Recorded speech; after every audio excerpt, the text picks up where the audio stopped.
Welcome back after the break. The Hague की जानिब रुख करते हुए शामिल करेंगे कुछ नेटो का अहवाल। बासित साहब, इजलास हुआ, बड़ा ज़बरदस्त किस्म का, दिफाई अखराजात में भी बड़ा इजाफा हुआ, तो बड़ी कामयाबी मिली, ये भी हमें लगता है कि सदर ट्रंप को भी ना। तो आप किस तरह से एक तो इस इजलास को देख रहे हैं, दूसरा किस तरह से रशिया और चाइना काउंटर करने जाएंगे इस सरबराही इजलास को? What are the options they have? जी, ये प्रेसिडेंट ट्रम्प को तो बड़ी कामयाबी मिल गई, क्योंकि वो जब पहली दफा भी प्रेसिडेंट बने थे तो उनका यही कहना था कि जो नेटो कंट्रीज हैं वो दिफाई अखराज में तो वो खर्च नहीं करते और उनका जी बोझ भी सारा अमेरिका को उठाना पड़ता है। तो पहले तो बात ये हो रही थी कि जी 2% जो कि कमिटमेंट एक नेटो के अंदर ही है, कि हर मुल्क जो है नेटो मेंबर है वो 2% अपनी जीडीपी का खर्च करेगा दिफा पे। जी और ये सबकी कलेक्टिव रिस्पॉन्सिबिलिटी थी, लेकिन ऐसा हो नहीं रहा था। और जब इस वक्त प्रेसिडेंट ट्रंप आए तो उन्होंने तो सबको झाड़ ही पिला दी कि अब आप 2% को भूल जाएं, 3% को भी भूल जाएं, 5% आपने अपने जी जीडीपी का खर्च करना है, वरना भूल जाएं कि पाक अमेरिका नेटो में, क्योंकि हमें तो कोई डायरेक्ट खतरा नहीं है, न रशिया से है न किसी कहीं और से। अगर यूरोप में हम अपनी कमिटमेंट दे रहे हैं तो फिर आपको भी 5% खर्च करना पड़ेगा।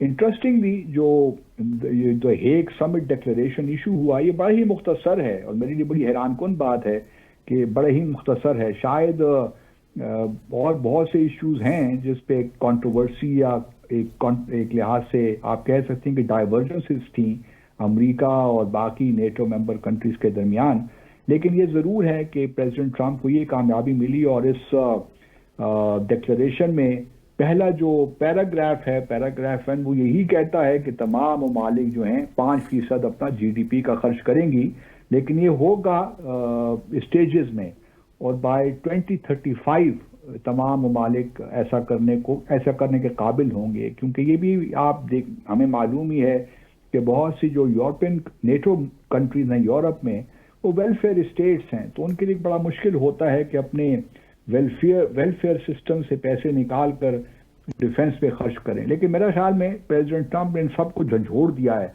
और अब वो ये बड़ा स्टेप लेने के लिए तैयार है। लेकिन इसमें भी स्पेन ने जो है कोई कमिटमेंट अभी नहीं दी। स्पेन का कहना यही है कि उनके इकोनॉमिक हालात ऐसे नहीं हैं कि, हालांकि उनकी अगर आप इकोनॉमिक ग्रोथ देखें, स्पेन में बड़ा फाइनेंशियल क्राइसिस भी आया था, जी लेकिन उसके बाद उन्होंने रिकवर किया और अब it's one of the fastest growing economies in Europe. लेकिन वो अभी कहते हैं कि अगर अभी हमने, क्योंकि इस वक्त उन्होंने 2.1% की जो है कमिटमेंट दी हुई है, वो कहते हैं कि हमारी अभी इकोनॉमिक कंडीशन ऐसी नहीं है कि हम जो है 5% की कमिटमेंट पे। उस पर ट्रंप साहब ने बड़ा रिएक्ट किया। उन्होंने कहा कि ठीक है जी, अगर आप 5% नहीं करते तो हम आप पे मजीद टैरिफ्स लगाएंगे आपकी जो एक्सपोर्ट्स है टू द यूएस। तो अब देखते हैं, क्योंकि प्रेसिडेंट ट्रंप को जो वर्ड टैरिफ है बड़ा पसंद है और वो हर पे अप्लाई कर देते हैं, तो अभी उन्होंने स्पेन को धमकी दी है। अब देखते हैं उसका क्या नतीजा निकलता है। अब इसमें एक इंटरेस्टिंग बात यह है कि इस स्टेटमेंट में वो कि यूक्रेन का भी जिक्र है, उसकी सपोर्ट का भी जिक्र है, लेकिन वो बड़े माइल्ड तरीके से है। कोई ऐसी कमिटमेंट नहीं है जिससे हमें ये जाहिर हो कि यूक्रेन का जो एक मुतालबा था कि वो नेटो ज्वाइन करना चाहता है, वो तो नहीं हो सका। जी इस वजह से नेटो का जहां तक है वो यूक्रेन को, प्रेसिडेंट जेलेंस्की और प्रेसिडेंट ट्रंप की मुलाकात हुई द हेग में इस नेटो के मार्जिन्स में, लेकिन उसमें भी कोई ऐसी चीज खास नहीं निकली। अब प्रेसिडेंट ट्रंप ने तो अपना काम कर दिया कि 5% जो है वो इंक्रीज हो डिफेंस बजट में, लेकिन क्या ये जो है इसका असर क्या होगा दुनिया भर में, ये देखने वाली चीज है। क्योंकि यहाँ पे आर्टिकल 5 भी नेटो का जो है उस पे काइंड ऑफ रिकमिट किया गया है कि अगर एक किसी मुल्क पे हमला होता है, किसी एक नेटो कंट्री पे, तमाम ममालिक पे हमला तस्वुर जी किया जाएगा। तो आर्टिकल 5 जो है वो नेटो की जान है और वही यूरोप को उस पे ही जो है असल मसला था कि कहीं अमेरिका अगर रूस मिसाल के तौर पर फ्रांस पे या हंगरी पे या किसी पे हमला करता है तो क्या अमेरिका उसकी हेल्प के लिए आएगा। तो अब आर्टिकल 5 की जो रीअफर्मेशन है, recommitment to article 5, that is very important for European NATO countries. तो ये एक डिक्लेरेशन में है। लेकिन दूसरी जानिब अगर आप देखिए तो इससे एक आर्म्स रेस तो बढ़ेगी, क्योंकि अगर इस वक्त भी यूरोपियन जो कंट्रीज हैं नेटो के और अमेरिका की अगर आप डिफेंस बजट देखिए तो ये मिलाकर 1.5 ट्रिलियन डॉलर बनता है per year, huge defence expenditure. जबकि अगर आप चीन और रूस का मिलाकर देखिए डिफेंस एक्सपेंडिचर तो वो 500 बिलियन के करीब है, यानी कि 1 ट्रिलियन डॉलर अमेरिका और नेटो वो ज्यादा स्पेंड कर रहे हैं डिफेंस पे जी। तो ये एक बहुत बड़ा गैप है। और फिर जो रूस का अगर आप देखिए तो रूस और यूक्रेन की वॉर के तनाजुर में देखिए तो बहुत टफ टाइम, इसमें कोई शक नहीं है, दिया यूक्रेन ने भी दिया और अमेरिका ने भी दिया। अब किस तरह ये चीन और रशिया इसको काउंटर करते हैं, that needs to be seen, क्योंकि चीन का भी जो डिफेंस बजट है वो ऐसा ऐसा बढ़ तो रहा है। अगर अब 350 बिलियन के करीब है या उससे थोड़ा सा कम है तो मुमकिन है कि अगले आने वाले जून जो इकोनॉमिक ग्रोथ हो रही है तो चाइना भी अपना डिफेंस एक्सपेंडिचर बढ़ाए, क्योंकि अब जो वॉर है वो सिनेरियोज भी तब्दील हो रहे हैं, वॉर की जो सारा जो कैरेक्टरिस्टिक्स हैं वो भी तब्दील हो रहे हैं। अब स्पेस वॉर भी है, साइबर का मामला भी है, ड्रोन टेक्नोलॉजी भी आ रही है, आर्टिफिशियल इंटेलिजेंस से काम हो रहा है। बिल्कुल। तो बहुत सी डायमेंशंस हैं जिस पे चीन को भी थोड़ा बहुत अमेरिका को काउंटर करने के लिए बड़ा जरूरी हो जाएगा। तो चीन और रशिया के लिए तो अच्छी खबर नहीं है, क्योंकि जिस तरीके से ये 5% बढ़ेगा तो रूस और चीन को भी अपने दिफाई अखराजात में इजाफा करना पड़ेगा। गो के रूस तो ऑलरेडी तकरीबन 7 से 10% जैसे भी ज्यादा अपने दिफा पे खर्च कर रहा है पिछले 2-3 सालों से, जब से यूक्रेन वॉर शुरू हुई है।